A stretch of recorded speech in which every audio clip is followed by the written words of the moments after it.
Let me give a little background on the essence of today's webinar and what we'll be talking about majorly. The global rise of advanced artificial intelligence technologies is something we cannot really shy away, especially in teaching and research.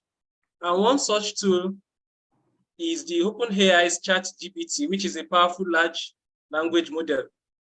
So the ChatGPT, which is Chat Generative Pre-trained Transformer, is a large language model, and it's a chatbot developed by OpenAI.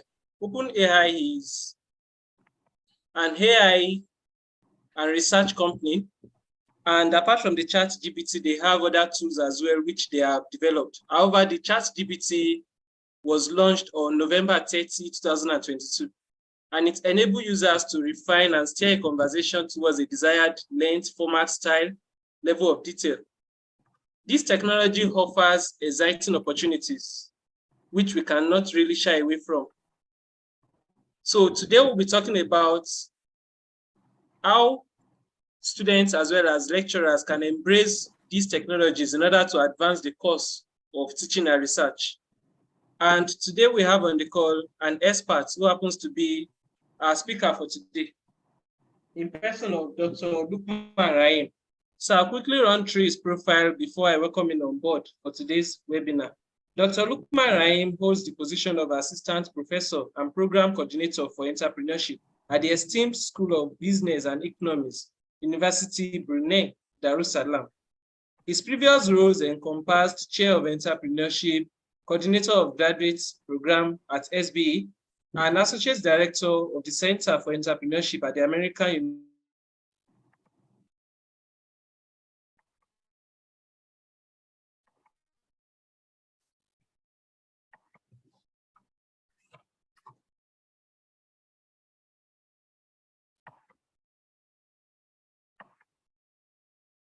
motivator and facilitator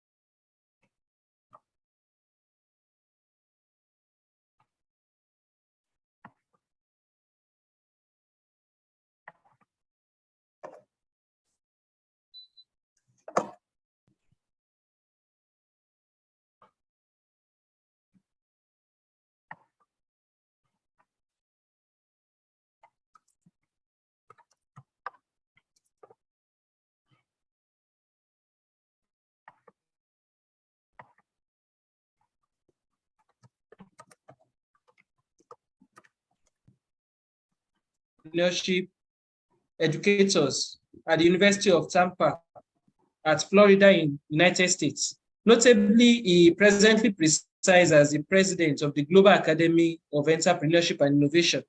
Dr. Rahim's research interests traverse diverse realms of entrepreneurship, encompassing enterprise education, entrepreneurship, corporate leadership and governance, medical entrepreneurship, space tourism entrepreneurship, social entrepreneurship, sustainability issues in entrepreneurship, innovation management, and risk growth strategies. His scholarly contributions extend beyond conventional boundaries, boasting an impressive tally of over 45 published articles in globally recognized international and local journals, meticulously indexed in Scopus, ABDC, and Google Scholar. This exemplifies his unwavering commitment to advancing the frontiers of knowledge in his field. Among his notable affiliations, Dr. Rahim currently holds the position of Associate Editor for the Journal of Business and Economic Analysis at University Brunei, Darussalam. He also serves as a valued member of the editorial boards for several influential publications, including the Indonesian Journal of Sustainability, Accounting and Management in Indonesia, Emerald Emerging Market Case Studies, the Journal of Developmental Entrepreneurship, the African Journal of Innovation and Entrepreneurship in the UK, and the International Journal of Circular Economy and Waste Management, published by IGI Global, United States. His impact extends beyond academia.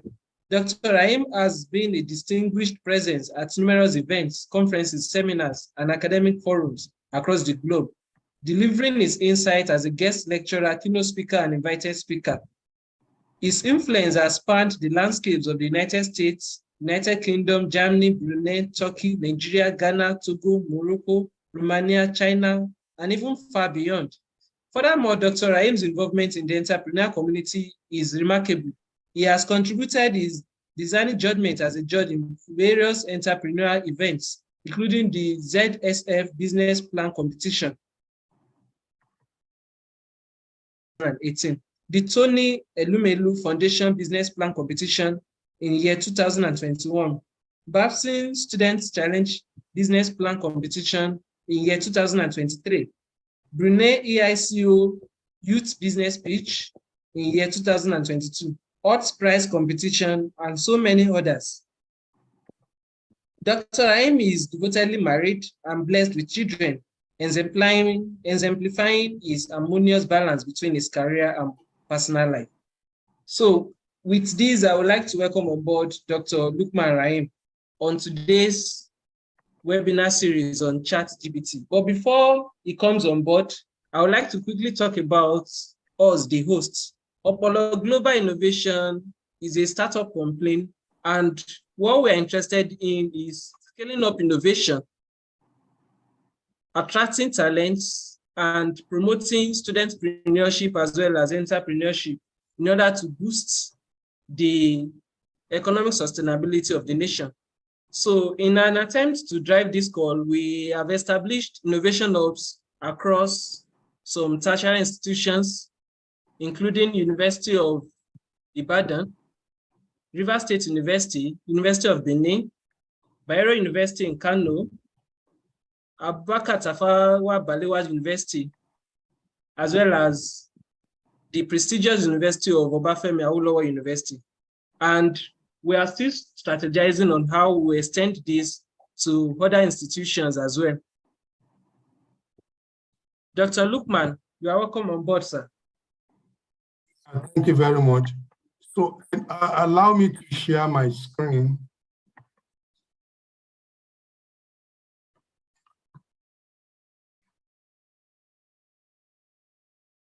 Just a moment, sir.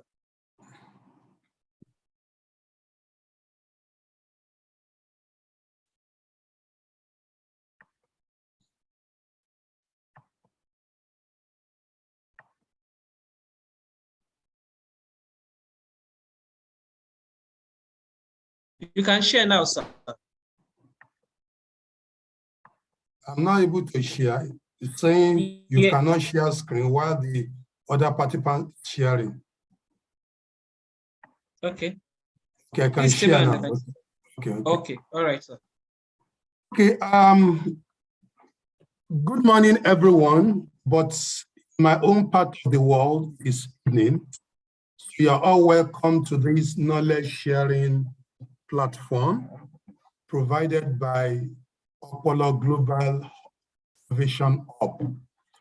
We're here to share a conversation that is framed around the topic, the use of ChatGPT for teaching and research, implications for students and lecturers in academia.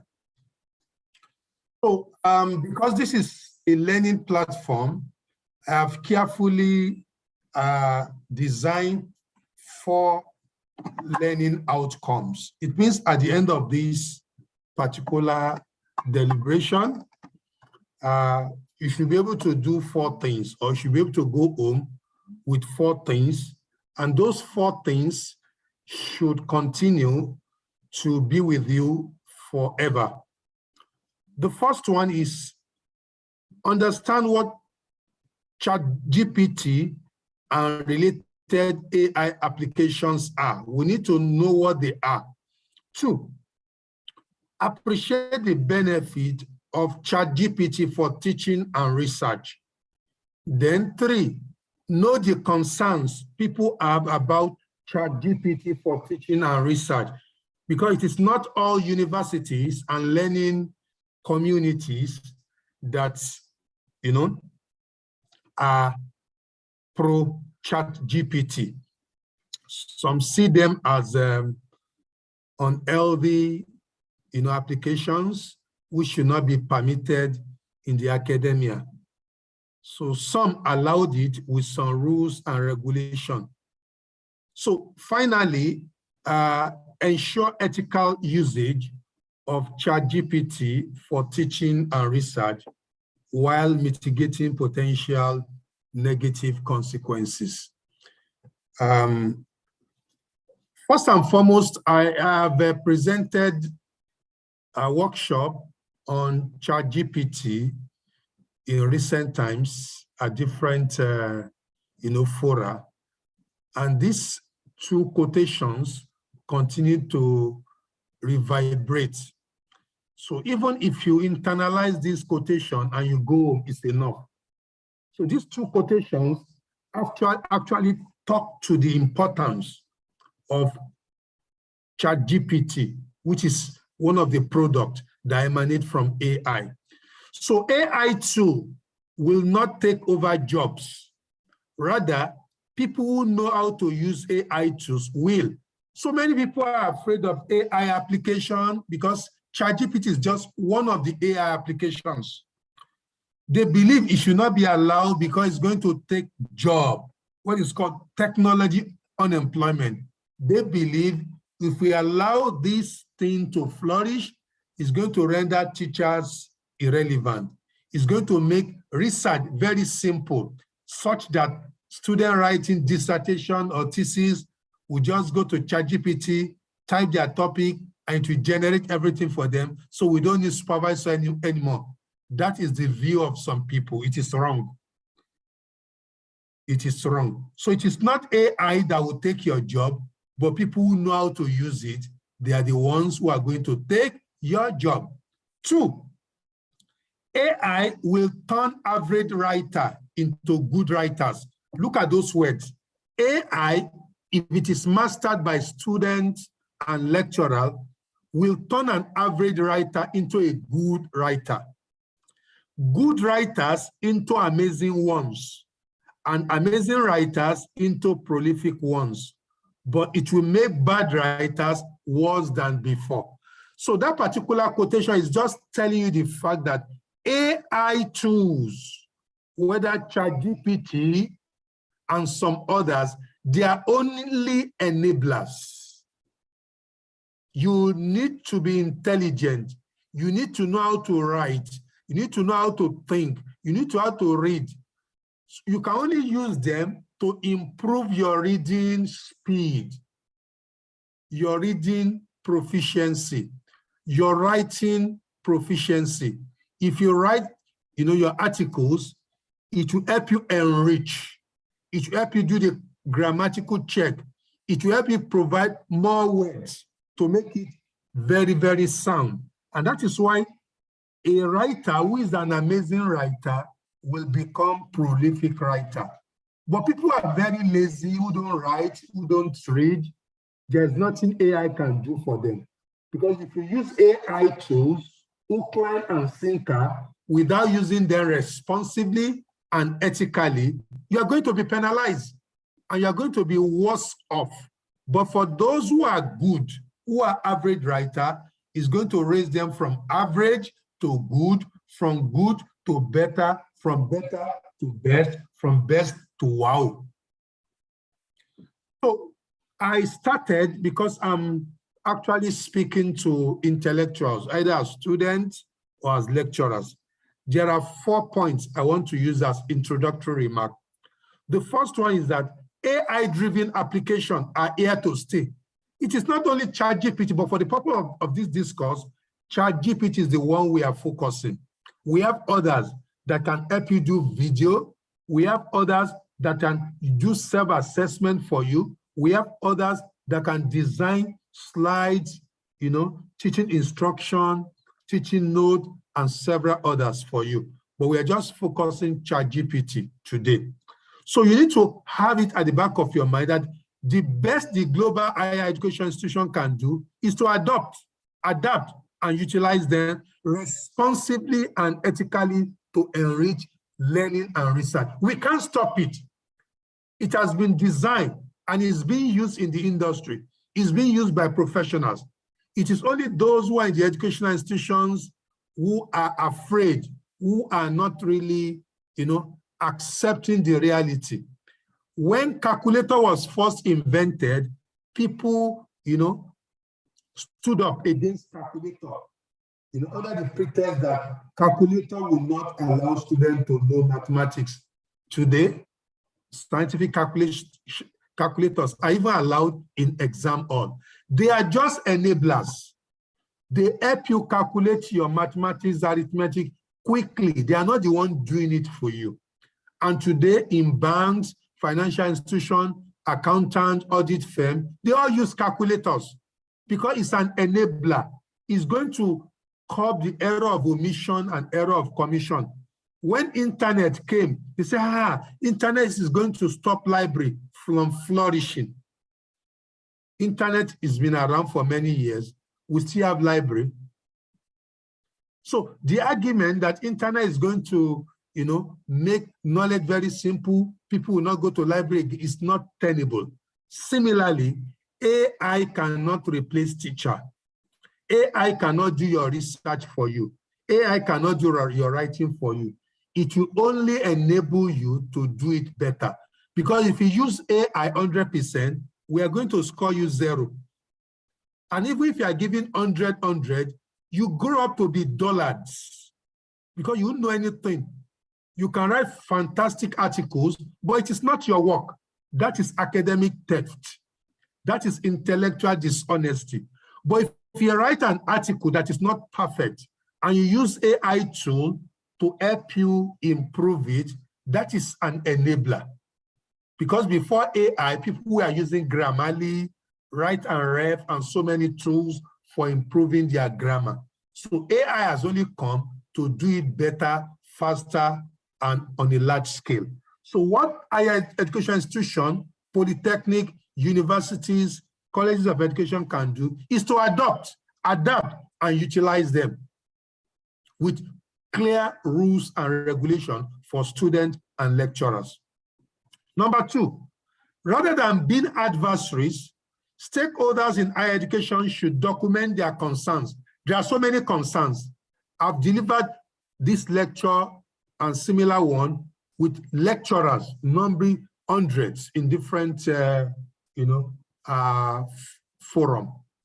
So they have their own concern, some of which relates to privacy, some relates to legality, some relates to ethical practices, some relates to safety and creativity, issues. These are genuine concerns, which we are going to address in this particular discussion. 3, for both students and lecturers, this technology, that is AI application, present intriguing possibilities, such as tailored feedbacks, improved accessibility, interactive discussion, lesson preparation, evaluation of your student, innovative approach to teaching difficult ideas.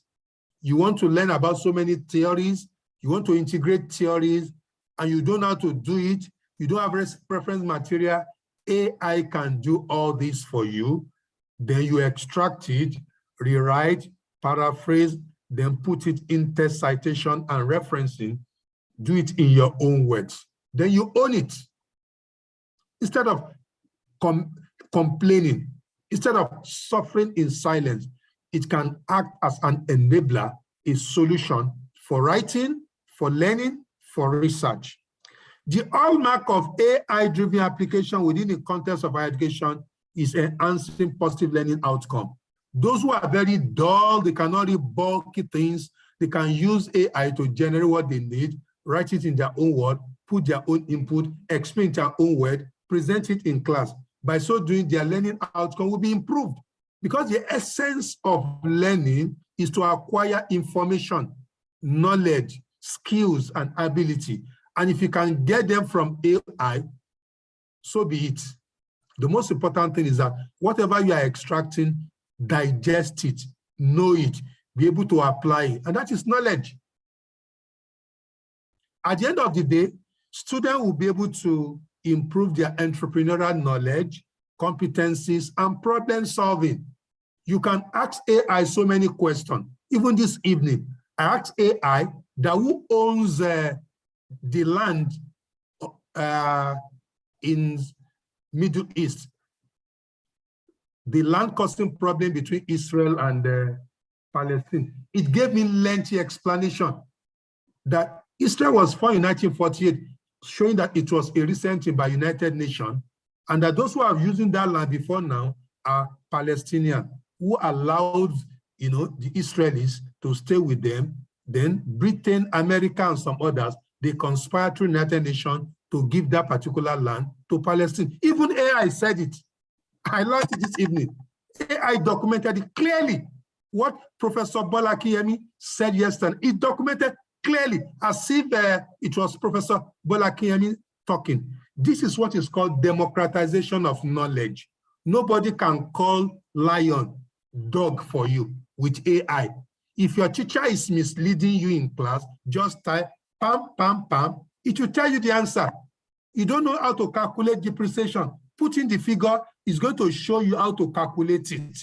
You don't know how to calculate simple and compound interest, it's going to tell you. You don't know the difference between will and would, could and can. AI will do it better than your English teacher.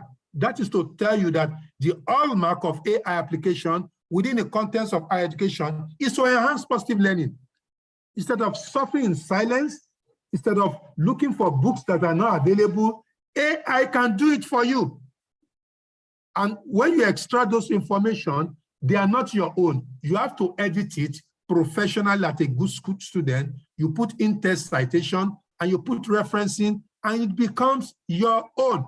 And you can claim it anywhere. Plagiarism cannot do anything for that. Because what you are doing in your Google Scholar, other databases, read, extract, you are doing the same thing with ChatGPT. So this is what we call ethical and responsible usage of ChatGPT. That's the opening remark. There's so many people who are condemning ChatGPT. If you ask them, what is the full meaning of ChatGPT? What is the definition? They don't know. So why are you attacking what you don't know? But when you know the meaning and you know the philosophy, the capability, the limitation, that is when you can criticize a particular tool. Just like people criticize internet and electronic calculator, that this will not allow students to study, whereas it's actually not true. When you mention the word AI, AI simply means artificial intelligence.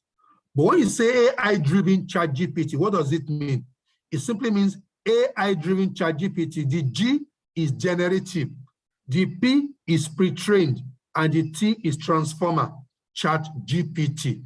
Chat generative pre-trained transformer is a robot integrated into the electronic system of the internet to help you, generate text, sentences, phrase, other literary output in order to aid full or partial writing across multidisciplinary field or boundaries. In other words, it's been designed as a robot that you cannot see, an invisible robot. It has human brain. It thinks faster, better than human. It has been taught English language. It has been,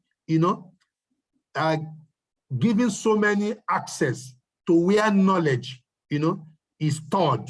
Knowledge of encyclopedia, physics, chemistry, philosophy, art, so that when you ask that particular system a question, it's going to generate your answer. I will demonstrate that to you as we progress. I'll just put a particular thing, and you'll be surprised what it's going to write about that particular thing. The question is, how did this particular tool able to generate this? It's human being, but robot. It has brain that can work faster than human, but it is robot. So everything that human can do with regards to literary activity, writing, thinking, and also extracting, summarizing, whatever you tell that particular system, that's exactly what it's going to do.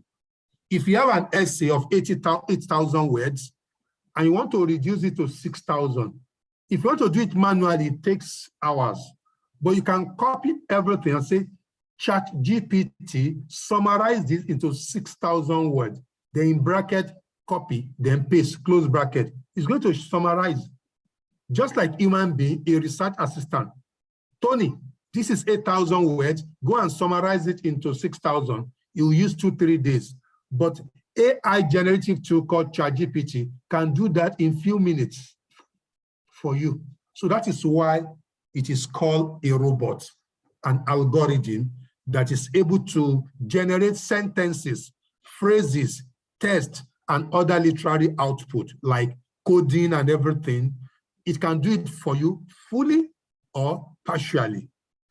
Another definition by Otis, it says ChatGPT is also a natural language processing tool driven by AI technology, artificial intelligence, that allow users to have human-like conversation with the chatbot for the purpose of answering questions. I just told you I asked question and it provided answer. At a stage, I said, I hope you are not biased. He said, I'm not biased, but the issue that you are asking me is a contentious issue, and different countries of the world, different superpowers, they have their own position. As if it's present where those things are being done, because it feels like human, it thinks like human, is able to extrapolate, is able to give you something in the future. Why? Because it's been trained like human being, but it's learning faster, better, quicker than human. That is why it is called ChatGPT. That GPT is generative pre-trained transformer. You know transformer? Transformer transmits something. It could be electricity, it could be water, it could be air, it could be gas. But this time around, it's transferring knowledge, sentences, phrases, text, things that will be useful for you for learning, instruction, writing, and research. But beyond ChatGPT, there are some others that are also within the educational sector, like automated grading assessment, personalized learning algorithm. Then the commonest is the ChatGPT. Number 3, you have predictive analytics for student success. You have online proctoring and surveillance. If you are doing exam, nobody will monitor you, online exam. So this one will be monitoring what you are doing, and it's going to report that this guy, when you left, for the toilet as invigilator, he was doing this, doing that, with a picture and everything. There is content filtering and censorship. If they don't want you to go into certain areas, certain information, like CIA document, FBI document, SSS document, and you want to gain access to such particular document, this one will prevent you from, having access to that. There is standard test platform. You can use this for interview, admission screening, what you call the CBT, and what have you. It's technology that is better than the CBT being used by JAMB and others. And there is AI-driven simulation for learning. You can learn driving, you can learn so many things as if you are in the laboratory, as if you are flying a plane. So all these are different applications that are available for learning. But unfortunately, the noise is always on ChatGPT, but there are so many others. So what is the adoption behavior of ChatGPT in US? Because if US does not lead, some will not really accept certain things. In a survey conducted for 100 universities in US, 100 well-rated universities in US, it was found that in 27% of the university, no clear guidance or policy so far on ChatGPT. So everybody is left on his own, student and lecturer. In 51% of the universities, individual instructors decide their own policy on ChatGPT. So lecturers are allowed to decide whether students should use it or students should not use it. In 80% of university, ChatGPT tools are banned by default unless instructor says otherwise. So you shouldn't use it except your lecturer said use it. So it's banned. by default, except somebody said, go and use it, maybe in class to check something. After that, don't use it again. Then the remaining 14% of university ChatGPT tools are allowed with citation, what I just mentioned, ethical and responsible use. You can use it, then you cite that thing looking for proper paper and proper material to support what you have done. I want to tell you that when this debate started, my university had no policy on this, but as of this week, my university has a policy. It is allowed for students and staff, guided by rules and regulations, ethical and responsible use. The way you use calculator to strengthen what you are doing, the way you use some other gadget to support your learning process. In class today, people use podcast for case study. It's just like radio listening to, you can, these are enablers, these are tools, because learning culture is going down. Students are tired of reading case study, lengthy case study, and now lecturer bring to class, podcast, which will discuss case study on different areas of business and strategy. Students will listen as if they are listening to radio, and they will draw out lessons and the learning curve. So this is what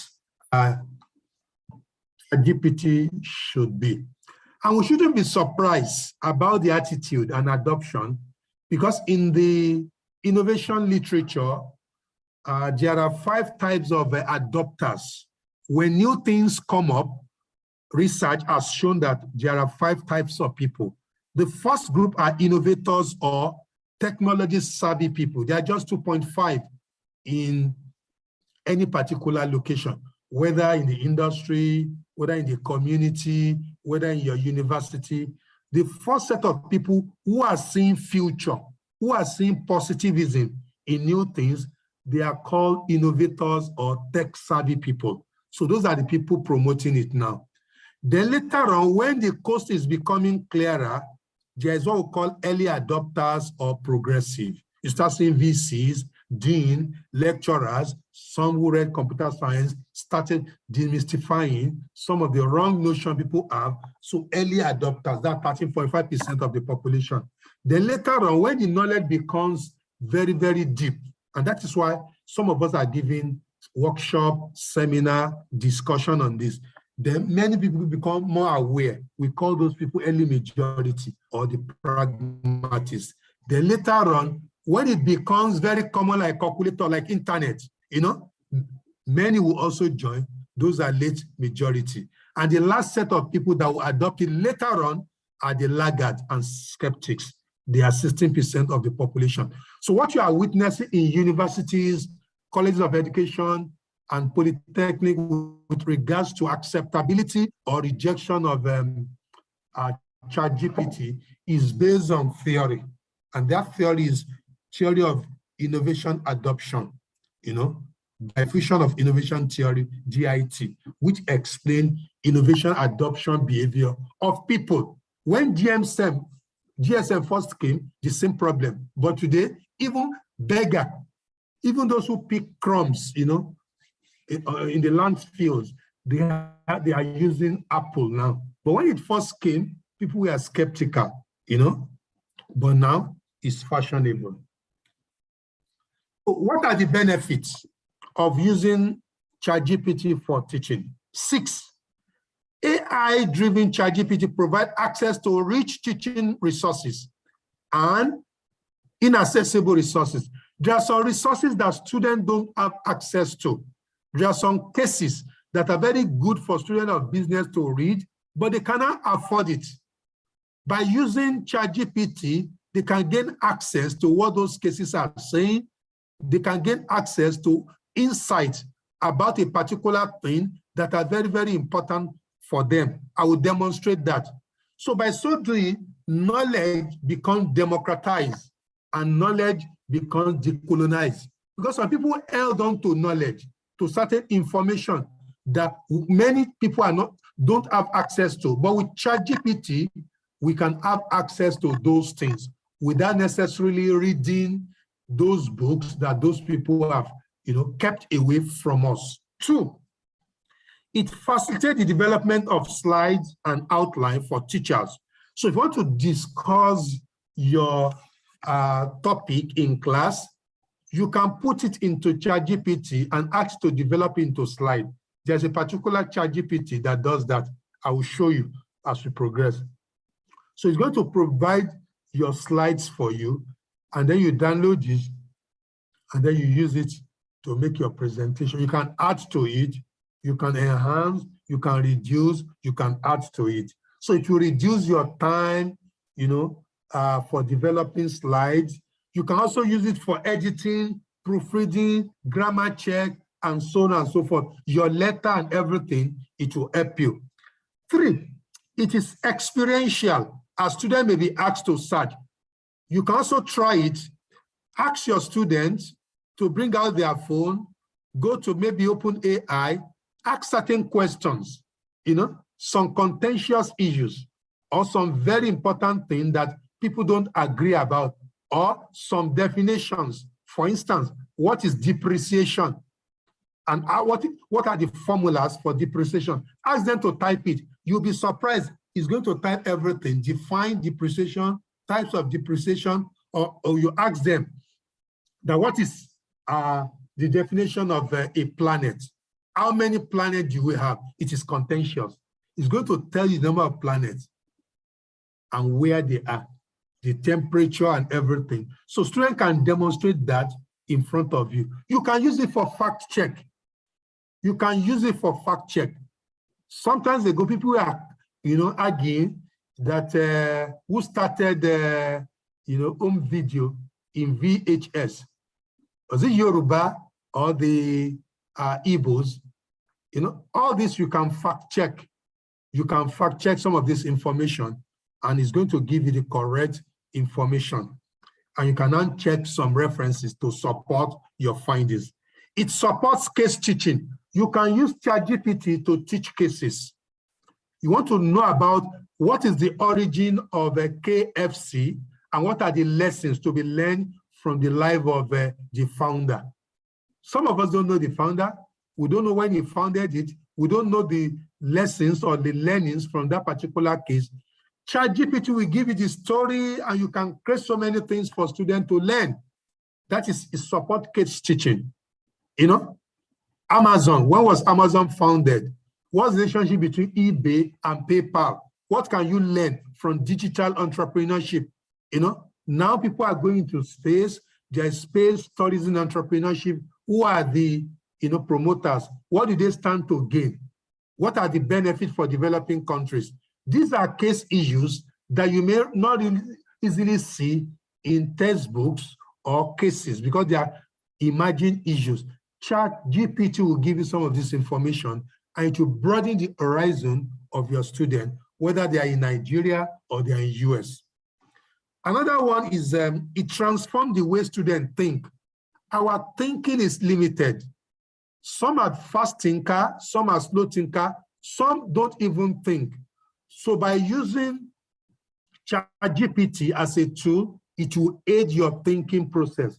If your thought is limited or your thought is, obstructed by certain things that you don't know, you can use ChatGPT to support you. You are doing a research, you don't know the right theory to be used for that particular research. You can ask ChatGPT that my topic is impact of decision science on stock market.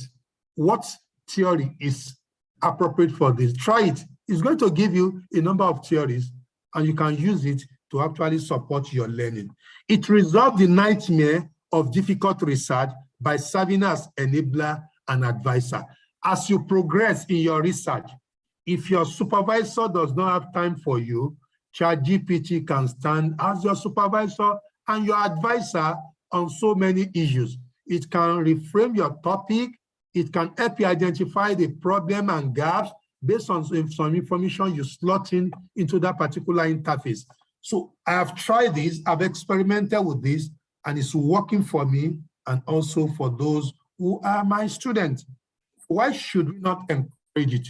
I'm a good researcher before ChatGPT, but using it has made my productivity to be enriched and enhanced. What are the benefits of ChatGPT for research? We have seen benefit for teaching. What are the benefits for research? After discussing this benefit for research, I will do some practical application for you so that you see how this thing works. Benefit of AI, ChatGPT for research. 6. 1, ChatGPT sharpens researchers' academic writing capability and skills through AI generative tool for editing, proofreading, grammar, and spelling check. So you are the one doing your research, downloading your paper from Google Scholar, Web of Science, Scopus, and after drafting them, there are errors, comma, commission, and what have you. ChatGPT will help you with the editing, proofreading, grammar. So it's not writing it for you. We are not saying it should write it for you. But when you write your article and it's not enough, you can copy whatever you have written, put it into ChatGPT and say, enrich by 1,000 words. It's going to add to it. And whatever is added to it, try to reframe, paraphrase in your own words, and you retain it by adding inter-citation and referencing. What is wrong is to leave it the way it is. Because if you leave it the way it is, there will be variation in the grammar and style of writing. Machine will write English to perfection. And when you submit such to your lecturer, they will know this is not your style. So that is why you must rework to meet your style and your expectation. You're only short of words, sentences, more points. So it has provided you with those points. Your responsibility is to paraphrase those points, put in text citation and appropriate references to claim ownership. If you don't paraphrase, if you don't put in text citation, that is plagiarism and intellectual theft. 2, it improves researchers' written communication skills and provide feedback, comments for future improvement. Yeah, apart from writing articles, editing and what have you, as a researcher too, there are certain things you don't know. Would, will, could, can is going to enlighten you on the usage. So that when you are making presentation of your paper, you use the correct communication, idiomatic expression. If you are not clear about some of these things, write them, is going to give you the correct interpretation. 3, it enhances the critical thinking of researchers beyond the output of their brain when conducting teaching and research. So if you are conducting research and you realize that you are stuck, maybe on interpretation of your theory, it can help you interpret it. For instance, you come across a theory, resource-based theory, and you want to use it, in your research. You can ask ChatGPT that integrate resource-based theory, with the impact of COVID-19 on productivity. It's going to do something, it's going to guide you. Whatever it gives you is authentic. So based on the guidance, you now be able to do your literature, your theoretical review along your topic, and you'll be able to bring out all the concepts, and you do a relationship among the concept, the ones that are dependent variables and the ones that are independent variable, the ones that are mediating variable, and the ones that are moderating variable, including your control. So that's the beauty of using ChatGPT for critical thinking. ChatGPT, like the consensus, yeah. For those of you who are very poor in literature review, there's a ChatGPT called Consensus. Consensus will help you. Once you type your topic, it's going to give you all papers that people have written from the current period to maybe about 1980. And you make a selection of the ones you want. Interestingly, for each publication, it's going to give you the findings. So you don't have to read all the articles. It will give you the title, it's going to give you the reference, so that you copy the reference, and it's going to give you the findings. So within a period of 1 hour, you can copy more than 30 findings from 30 papers. That means in 2 days, you can have 60 references and 60 findings. Your responsibility is now to rewrite it in your own word, and you do a critical literature review, discourse analysis, or a systematic literature review. So what you cannot do in 3 months, you can do it in 3 days. So that is point number 4. Then point number 5, it helps generate contemporary research topic. If you don't know topics that are contemporary, topics that are trending, you can ask ChatGPT that I'm a student of economics. What are the contemporary issues in economics? What are the contemporary issues in data science? What are the contemporary issues in CSR? What are the contemporary issues in creative art? What are the contemporary issues in fine art? It's going to give you series of topics. From those series of topics, pick the one you want and ask ChatGPT to give you some rundown on them. It's going to give you about maybe 1,000, 2,000 information. By the time you read that, it broadens your horizon. You'll be able to make a decision. Do I take this topic or do I reject it? And from your understanding, you'll be able to write your objectives and your research question for the preparation of your proposal in readiness for approval by your supervisor. So this is another thing it's going to do for you in research. And finally, it transforms the way you conceptualize research title, problem statement, theoretical framing by extending researchers' cognitive power. Some PhD holders up to now, they don't know how to identify gaps. Some don't know the difference between problem statements and their research objectives. So with ChatGPT, if you have something on in the introduction of your paper and title, you can ask ChatGPT that based on this information, what do you feel is the problem statement that this topic wants to identify? From what it has provided you, you'll be able to build on it.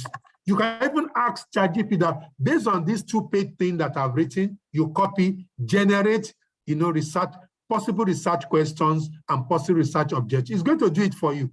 Based on whatever it provides you, you now edit to suit your needs and your objectives. So as good as ChatGPT is for learning and for research, there are concerns, and these are legitimate concerns, but they can be addressed by the university authority and the users. Number 1, AI application lacks human touch and personalized feedback value in higher education. So if you allow students to, if you allow teachers, to use this instead of doing what they are supposed to do, the implication is that students will be interacting with machine, and that will affect their balance, learning. Because in education, there's 3 domains of education. There's what we call the cognitive, there's what we call the affective, and there's what we call the psychomotor. What you call the cognitive is the intellectual knowledge. GPT is doing that better than teacher. But when it comes to interaction with your student, playing with them, joking with them, ChatGPT cannot do that. So the affective domain will be missing.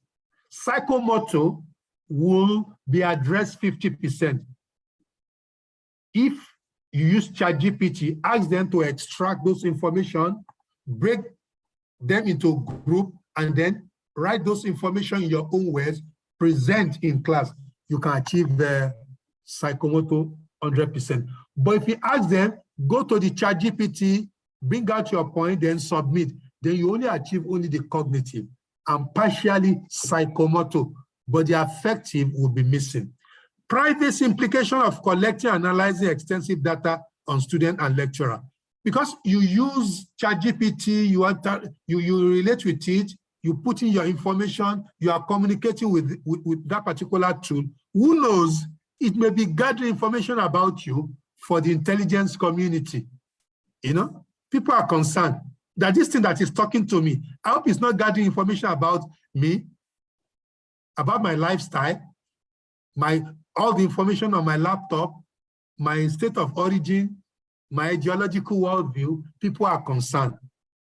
3, AI outcome label student. For those who are using ChatGPT for assessment and some other things, So it's going to grade you and tell you the type of person you are, that you are a dull student.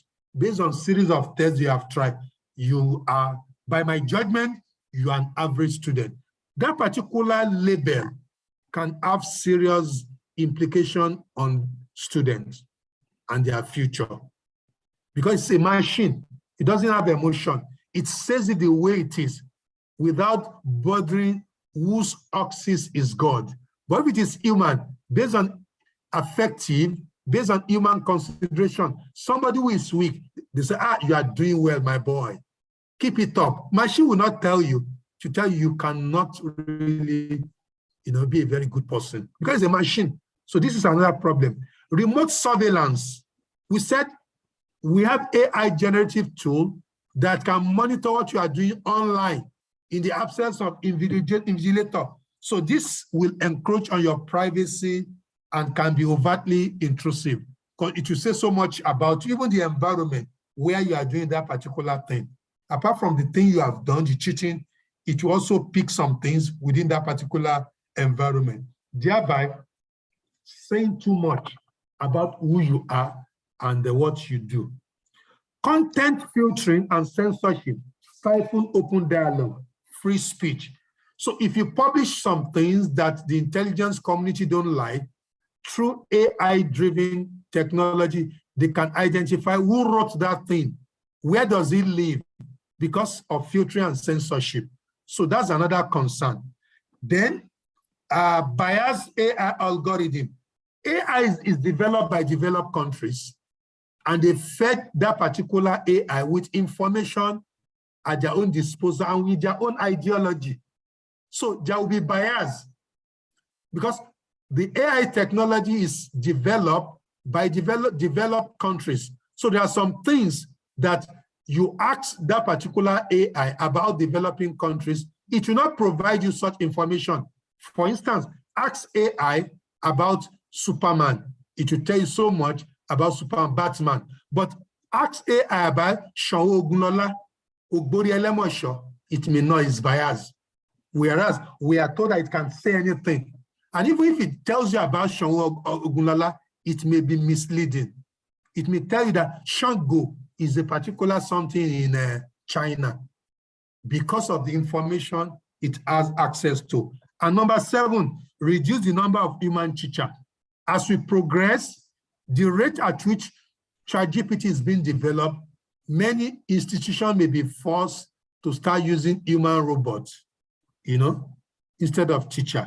And that leads to what we can call technology unemployment for teacher, potentially affecting job opportunity in the teaching profession. Come October, in Harvard, they are going to introduce a robot, ChatGPT, a robot form. It's going to teach students coding in Harvard. So if that particular experiment is successful, they may reduce professors from 30 to 15, so that 15 professors will be working with 15 robots. So, and this is going to affect the education sector. This is another concern, which is legitimate. So, for those of you who are listening to this particular, please try to scan this particular barcode. And those of you who don't have barcode scanner, you can copy this particular website. I want to do some things to drive home my point. Let me quickly stop sharing, share my screen with you.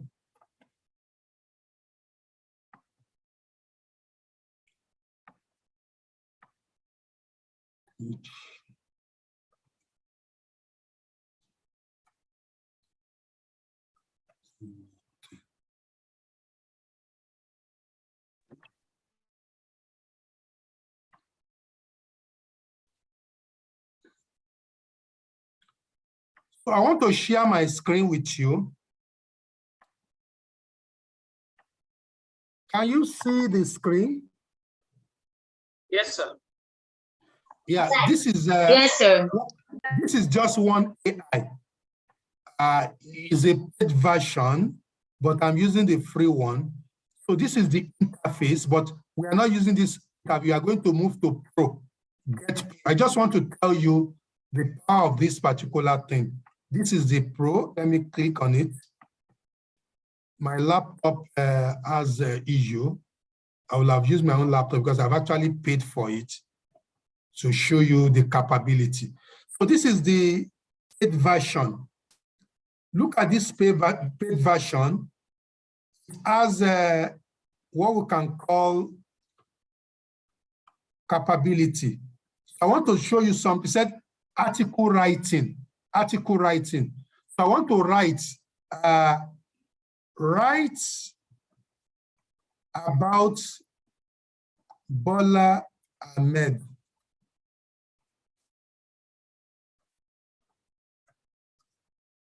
Tinubu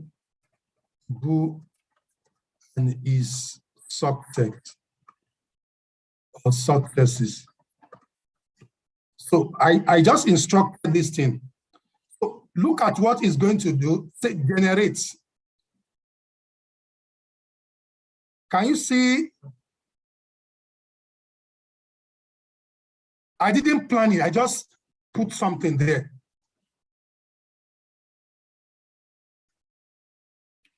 So this is the information it has provided for us. So I want to copy this information and Anand said, I want you to turn it into a slide. So you come here again, slide generator. Slide generator. I want you to generate a slide for me. Let me now put all this information here, part of it, okay? Because we have not paid, so it will give us, you know, okay.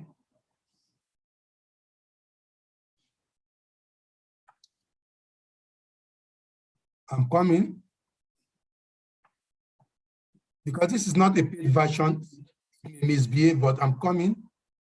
I want it to generate, I said generate slide, not word. So let me, okay, slideshow. Slide generator, yeah. It's going to generate it now. So I want you to generate a slide for us based on this information. Stop this, then generate slide. So see, look at what it's going to do. I've given an instruction. Okay. Okay, it's not accept because I will no payment. Okay.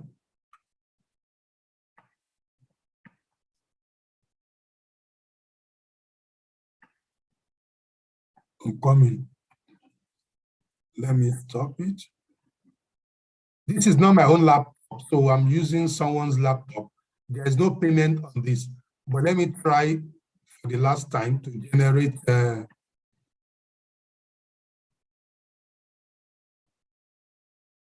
slide generator. Okay, generate slide.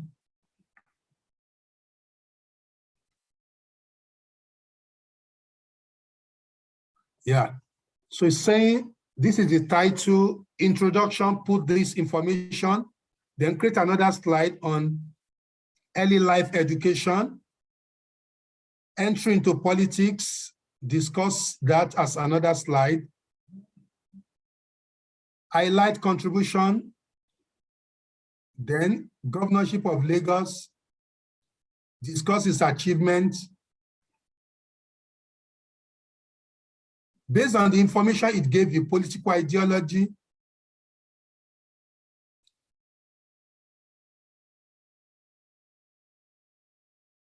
national impacts, presidential ambition,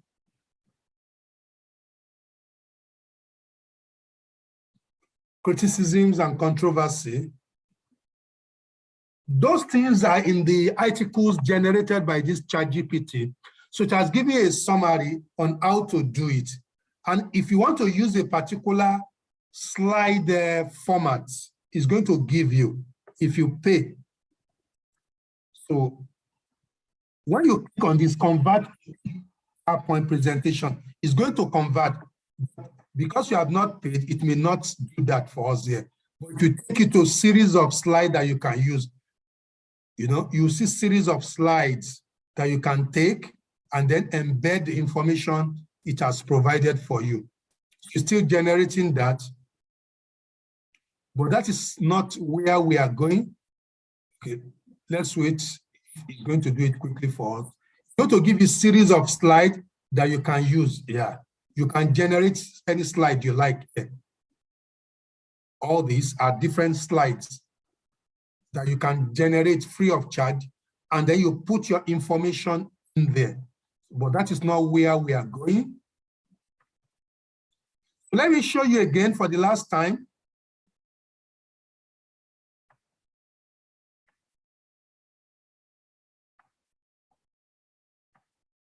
Yeah, look at this. I want this thing to correct something for me.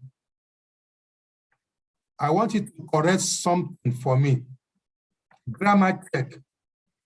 Yeah, grammar check. So I want to write something stupid. My name is Ball. I'm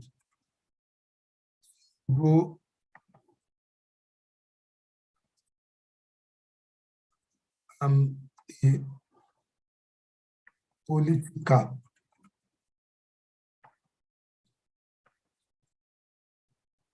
and have remarkable.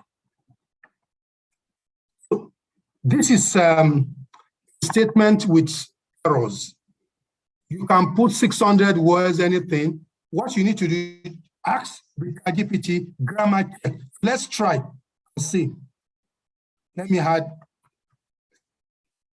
Lago. All these are statements with errors. Let's see how it's going to correct this. Can you see it? Yes, sir. Yes, sir. So it has Yes, provided Professor. with option, grammar check, explanation, because the system does not know, Bola is not an English word. So as far as it's concerned, he retained ball, corrected Ahmed, and some other words that are English grammar. He corrected and gave you suggestion that there's nothing like remarkable. The correct spelling is remarkable success. There's not like Lagos State. The correct thing is Lagos State. You can see. It's now paraphrase that the correct thing should be, my name is Bal Ahmed Tinubu. I'm a political figure who has had remarkable success in Lagos. I didn't put the correct words, but it was able to generate, and apart from correcting, it explained, the grammatical errors and the correct, information. So if you have written your articles, your abstract, copy of your abstract, sit here and say grammar check. It's going to check for tenses, grammar, missing link, and so many other things. If you are not satisfied, you can say regenerate. So this is the power of AI. Then let me show you another one that is very, very interesting. For our students who are in sciences and what have you, okay, you have been given an assignment to write something on the photosynthesis, okay?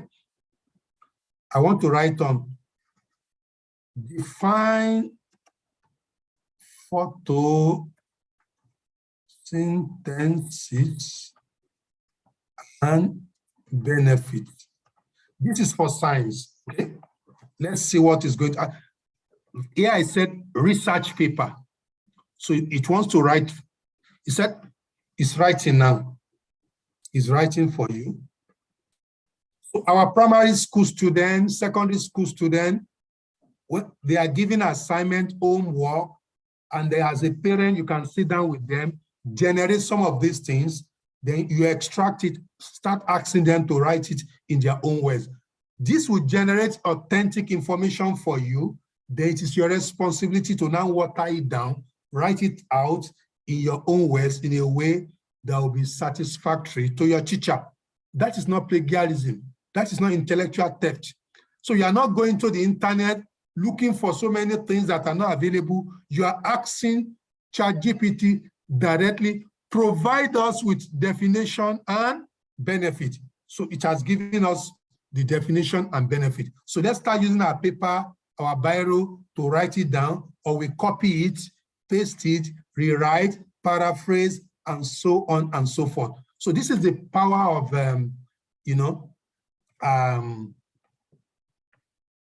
ChatGPT. Because we didn't, it's a free account cannot generate more than 500 words. So if you pay, you can get as much as 3,000, 2,000, 6,000. Then finally, we want to write a business plan. I want to write a business plan for us. Okay. Write a business plan for chicken. Okay.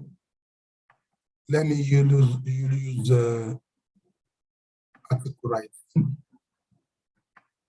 Okay, business plan for poultry farm. Okay, let's see what this thing is going to do for us. So it may not give you a comprehensive one because you didn't pay, but if you use a paid version, it's going to. So for those of us who are lecturers of business, from what this thing is showing, this thing is authentic. Because for every business plan, the first thing is the topic, the next one is the executive summary, and brief about that particular concept, poultry farming, the market analysis. Look at market analysis. We want to see the demand, the competition, the regulatory requirement, then the business structure of the operation when it is started. You talk about your business. Are you a sole proprietorship, a partnership, a full-fledged, company, the location, facilities. So what this thing is doing is democratization and decolonization of knowledge. We are having access to knowledge without much stress. Things that people have hidden away, things that are exclusive for the rich and the privileged, ChatGPT is making them available, paying little amount of money. All that we have used is free version. But if you subscribe with little amount of money, you'll be able to use a comprehensive one that will help you. Having explained what is ChatGPT, the benefits for learning, the benefit for research, and having shown you clues on how it works, what are the strategies to be used to avoid plagiarism? Simple. The academic writing or output produced by AI-driven ChatGPT is a blend of good, bad, and the ugly. What ChatGPT will give is not 100% correct, but it is more intelligent than the most intelligent professor. AI ChatGPT is more intelligent than the most intelligent professor. At the same time, whatever it gives to you is a blend of good, bad, and the ugly. It is your responsibility to sort out the good, remove the bad, and then remove the ugly. So how do you do that? As lecturers and students, we are expected to reflect ethics in teaching and research by avoiding deliberate academic dishonesty. Don't use ChatGPT output without editing, paraphrasing, and doing surgical operation on it. It is intellectual theft. It is idea theft. It is plagiarism, and it is cut and paste syndrome. Hence, student and lecturer needs to apply strategies for producing plagiarism-free academic and professional articles using ChatGPT. So I teach, part-time with UNICAF. On the learning platform, if you submit your assignment, there is plagiarism. Plagiarism is the one in red. AI detector is the one in blue. You can see. Plagiarism is the one in red. The one in blue, you can see AI detector. If you if you use AI to write all your article, your thesis, we are already waiting for you on the platform. So, but if you use it to enrich, to enhance, to guide you, it can generate 6,000 things for you, but make sure you rework, you reward, you rephrase, to reflect your own intellectual contribution. By so doing, AI will not arrest you. Plagiarism will also not arrest you. How do you do that? I've designed a strategy, and that strategy is called 5R. Whatever you get from AI, copy it and put it in MS Word or wherever you want to put it. The first treatment is read, read, read. And you do that to understand the content, because AI repeats itself. And there are some good, bad, and ugly. So by reading and rereading, you'll be able to remove the bad and ugly, throw them away. Second, you review. You review as a scholar, because you have your own pattern of writing. Then when you review, you rearrange. Some things in paragraph 1 can come to 3, 4, 5. Make sure you do that, rearrange. Then you now do what is called rewrite, reword, and rephrase. This is what is called paraphrasing, to own that particular article. And thereafter, whatever you have written or generated from AI is just the minimum. You need more information from database like Google Scholar, Web of Science, Scopus. The way you do your research, you add more. That is reinforced. If you follow this 5R, you are sure of having a prolific articles that can stand the test of time anywhere. And what are the negative implications? This is where we need to caution those who use it. It's like a drug. If you're addicted to it, as a student or as a lecturer, you may likely suffer some of the following implications. 1, profiling and stereotyping and insensitivity. Because if you use it over time, it becomes an habitual thing, and you become insensitive to other ways of doing things, other ways of learning, other ways of doing research, because you have already conditioned your personality and yourself to it. Then widespread incident of plagiarism. It makes students to be very, very lazy. So they'll just copy, put their name, registration number, blah, blah, blah. The lecturer at times may generate fanciful idea, submit to publication. That is widespread plagiarism. 3, intellectual dishonesty. You can get a textbook published in 24 hours through intellectual dishonesty. It's going to generate fanciful idea, cut and paste, edit, then send it to publisher. Then the cut and paste syndrome will really mess up what we call intellectualism, knowledge, learning, skills, ability. Then it will lead to low reading culture, because students will not want to read textbook anymore. They want to read cases again. They want to read anything lengthy, because they have that particular short corner called ChatGPT. Then for teachers who ask students to learn from ChatGPT, we are going to lose one of the domain, which is called affective domain. Empathy is going to be sacrificed for speed and accuracy.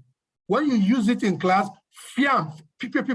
everything is, everybody is good, teacher is good, student is good. Instead of 90 minutes, you do 30 minutes and everybody disappears. Empathy will be lost. Then at a stage, it will lead to over-reliance on IT capability. You won't be able to use your pen to write beautiful letters, drafts, all the beautiful things that lecturers are known for because of over-reliance on IT capability. There is going to create a fixed mindset and a dependency syndrome. Anything in your life, ChatGPT, everything in your life, AI. Then hindrance to positive experience and outcome in creative learning. Look at people who call themselves journalists, creative learners. They became like Wale Soyinka, Chinua Achebe. They wrote fiction from their brain. They think about things and generate. But with ChatGPT, machine will be generating those things for you. You may be earning mark, you may be scored very high, you may publish widely, but your level of creativity in learning, in teaching will be reduced.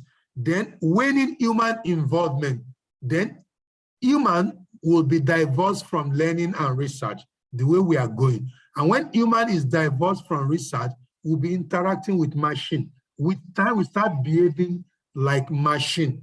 And that leads to what is called robotization of learning ecosystem. Everything will be robotized. Laboratory, robotized. Even law profession, there are robots that knows law, interpret law. So the robot will be going to the court to read, to represent their patient. So everything will be robotized. That is not too good. And finally, technology unemployment. So these are implications of this. Finally, based on the good, the bad, and the ugly, I've recommended pragmatic action for university. Number one, striking a balance between the benefit and threats entails embracing AI capability to responsibly advancing teaching and research. We must only use it responsibly and ethically. Two, maximizing the efficiency of AI-driven application in teaching, research, and community service. And also promoting the use of AI application to aid work speed, work rate, work quality, work visibility in the fast-changing ecosystem is also what we expect to do. Then implementing institutional policies for AI application as they relate to learning and development. Every university polytechnic must have policies. How do you use it? When can you use it? And when you use it, how do you become honest in its usage? We have seen professors who use it. They use ChatGPT as co-author, Olufemi James and ChatGPT. So it means you wrote that particular article with ChatGPT. Addressing ethical, privacy, and safety concern raised by diverse stakeholders. ChatGPT may be gathering information about us. It may be profiling us. It may be stealing even information from our laptop to enhance its memory. We don't know. So in future, we may start having serious problems. So it's still early to say, but we should be cautious. And finally, implementing AI detector to track unethical use and conduct research and academic writing on AI application. So we still need to use technology to track people who are going to abuse it, either as students or as lecturers. So these are my reflections, which I want to share with you. So finally, everyone should go on with this. One, ChatGPT is an enabler, like your calculator, that has a very high propensity to support teaching and learning, but don't be addicted to it. Two, as an AI-driven tool, ChatGPT will not take over your job. Know that it can't take over your job, but people who know it will definitely take over your job because they will publish faster, better than you. They will teach better than you. Students will love them and their style of teaching better than you. The fear of high similarity index and plagiarism in writing can be overcome, and I've given you the tool for that, the 5R. And finally, ChatGPT will be a game changer for those who are already good writers because it aids in work speed, work rate, work quality, and work visibility in the fast-changing ecosystem. Thanks for your rapt attention. So let's go with this particular quotation. Technology will not replace great teachers, but technology in the hands of great teachers can be transformational. Thank you very much. This is fantastic. Thank you very much, sir. We are so grateful. Thank you so much, Dr. Lukman. Wow. It's quite awesome. It's as if the session should just continue like forever. We appreciate your intellectual impartation, sir. So the floor is now open for questions. I'm very sure quite a number of us will have a lot that will be going through our minds with respect to what Dr. Lukman have actually opened our eye to. So the floor is open. You can raise your virtual hand and you can drop your question on the chat box.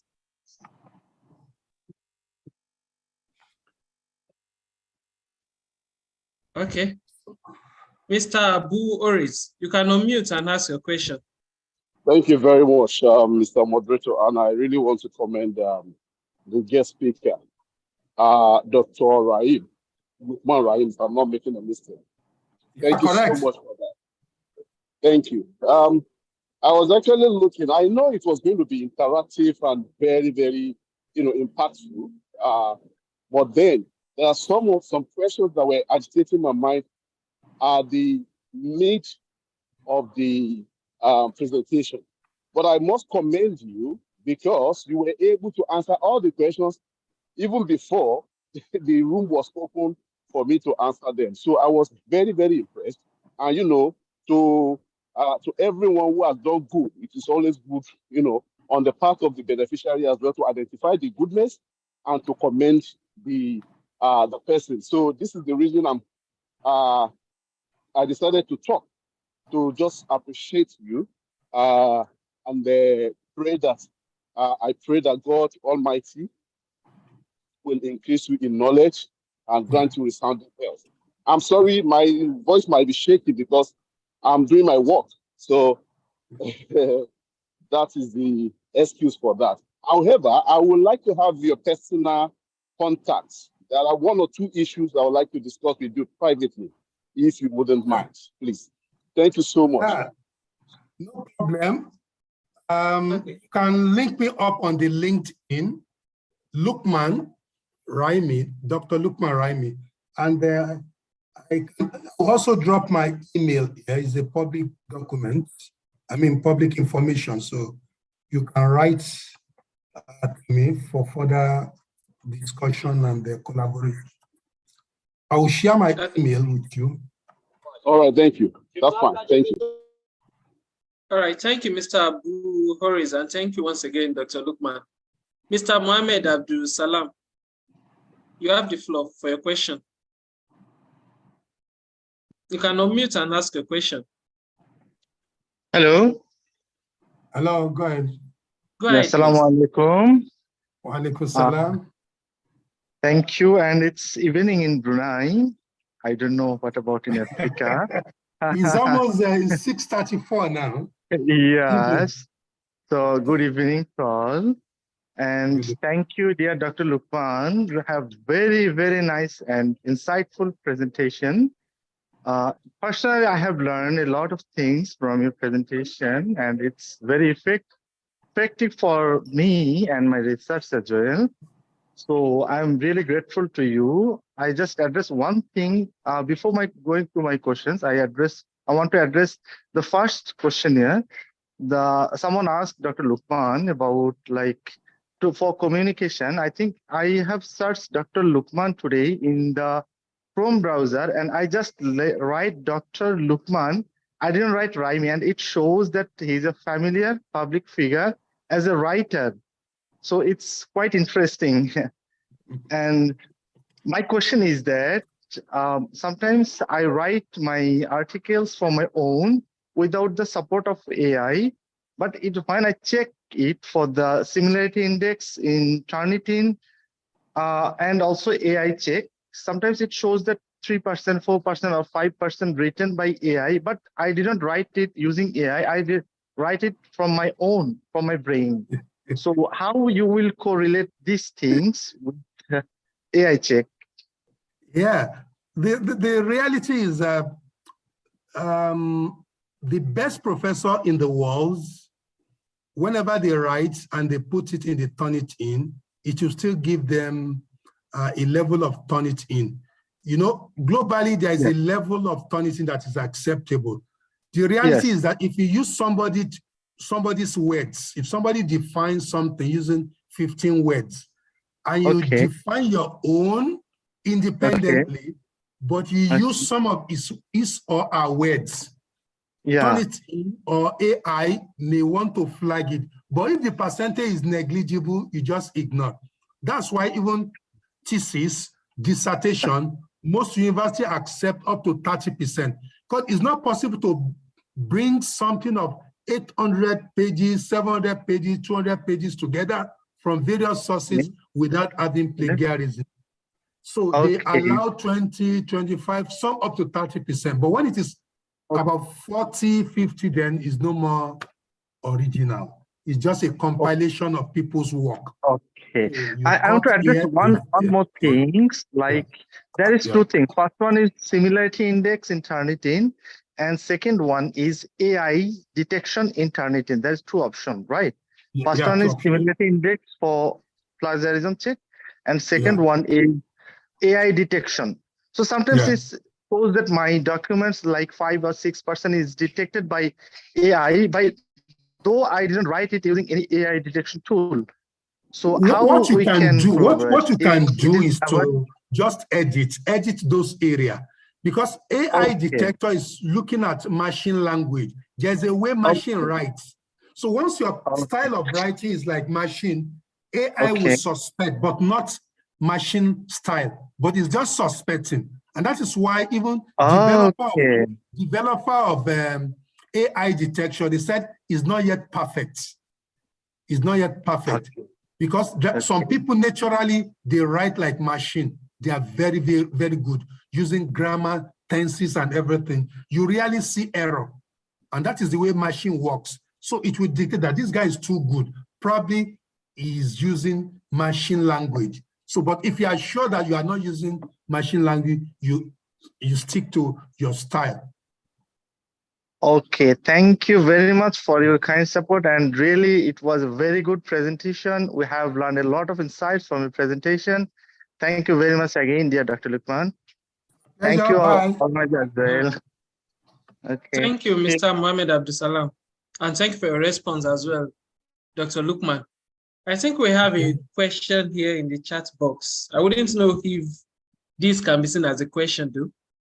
The question is, so why is this app not free? The ChatGPT app, or probably the one you used as practical? Okay. OpenAI is free. There's free version, there's premium version. For OpenAI, for all the things I do, I use the free version. But for teach yourself, teach anything, there's free version. You can only generate 9 information. By 9, I mean you can use it 9 times in a week. But if you pay for it, you can use it anytime. So they all have free version, but there's limitation to what you can do. But if you are a prolific writer, you don't have to spend too much money. The free version is okay. Consensus, I use Consensus for my literature review, and I don't pay. The free version is okay. Quiltbot is used for paraphrasing. For those of you who are afraid of plagiarism, if you are, accused of plagiarism, take your work to Quiltbot. It's going to help you to paraphrase. It's going to give you choice of words, synonyms, for replacing those plagiarized words. And you don't pay a dime, free. It works better than Grammarly, and it works perfectly better than Ref and Write. And if you correct it using those AI, the Turnitin will not, call it plagiarism. It's going to set you free. So just know the right AI application to use. Put in effort, then use those things to improve your effort. So that is what we encourage: ethical and responsible use of AI. Write your article in the useless way you used to write it. In the poor way, let it improve it for you. But don't ask it to write everything for you. If you ask it to write everything for you, then you start moving to plagiarism and intellectual dishonesty. If you're not good in English, write your letter the way you want to write it. Then use it, AI, just say correct grammar and enrich. You say correct grammar and enrich, open bracket, put those things, copy it, paste, then close bracket, then it generate. It's going to correct everything for you, and you copy the correct one and you use it. Beautiful, without any problem. Thank you so much, Dr. Lukman. I guess it was the comment you made during the practical session that we're using a free version. So probably that was what brought up this question that the person asked. Thank you once again, sir, for the wonderful, impactful session. So just as others have made comments, we have learned quite a lot. And just as you have said, that the AI tool have actually come to stay. So it's something we embrace as soon as possible.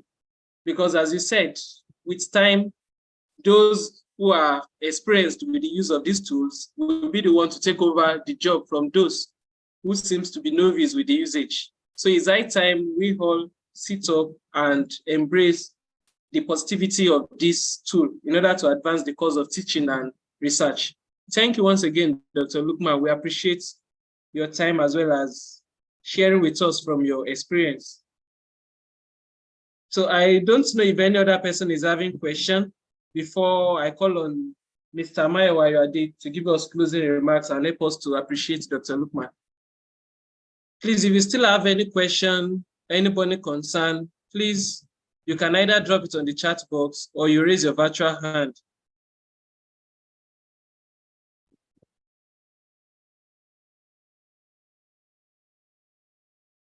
And for those of us that would like to reach out to Dr. Lukman, he has dropped his email address on the chat box, so you can copy it from there to reach out to him for further clarification on the use of this ChatGPT, especially just in his word, the ethical and responsible usage of the ChatGPT. So you can reach out to him for further information on this. So Mr. Mayowa, I'm going to send the slides to the organizer for cascading to all the participants. Okay, that is kind of you, sir. Thank you, sir. Mr. Mayowa, I know you can hear me. Okay, thank you very much, Doctor, for this insightful lecture. We've learned a lot, and I'm very sure everyone must have gained one thing or the other from your very great experience that you've shared. Thank you very much, and we hope when we call you any other time, you will actually answer us gracefully. Thank you, and I also appreciate everyone in this call, and I hope we will continue to make use of what you've learned today. Thank you, and have a good day. Thank you, Mr. Ayade. A late question is coming in. I don't know if Dr. Lukman would like us to address it, or probably the person should reach out to you later on. Dr. Lukman, should I read it out, or the person should reach out to you later on? Read it. Let's use it as the last question. All right. Okay.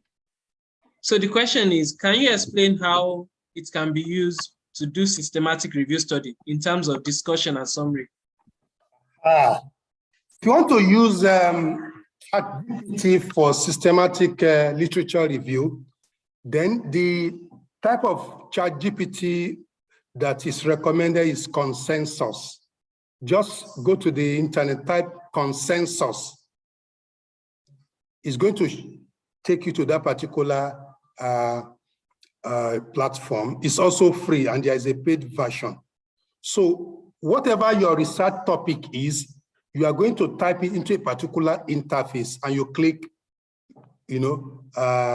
go or generate, and it's going to bring out beautiful papers, PDF, more than 100, 200, 1,000. It is now left for you to select the ones you want. Then interestingly, it will not leave you alone. It's going to show you the findings alone. Findings, and below that findings, references. Once you click reference, it's going to give you access to copy that particular reference and PDF to download that particular paper if you still want to see it. So if you click on that particular findings, you will be able to copy the findings and you put it in your document, which you are going to critically review. For instance, Ojo, the findings of Ojo, you have it. The findings of Bode, you have it. You now develop whatever you want to develop, starting with maybe conceptual review, theoretical review, empirical review. Then you do your, thematic, analysis of those things, depending on how you want to go about it. But the beautiful thing is that you don't have to read all the articles, but it's going to give you the concise findings. And it will make it easy for you to even compare what Ojo said and what David said before doing the paraphrasing. So the name again is called Consensus. Is the best for literature review or systematic literature review. I hope that is clear. Okay, he has responded. So he said, thank you very much, sir. So that means he's well satisfied with the response. So thank you once again, Dr. Lukman. I'll be glad to have you some other time, and I hope we'll be honoring our invitation when next we call upon you. Sure. Thank you so much, sir. So, and to everyone, thank you for having you on this call, and we hope you'll be joining us in our other webinar series that will be coming up Thank you for your time and thank you for your patience. Thank you, sir. Enjoy the rest of the day. Thank you, sir.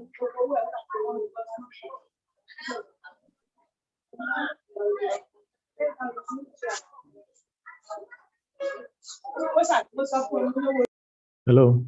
Hello. Hello.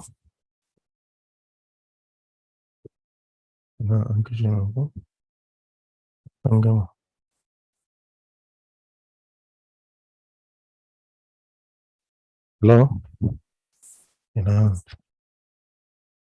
Give me something.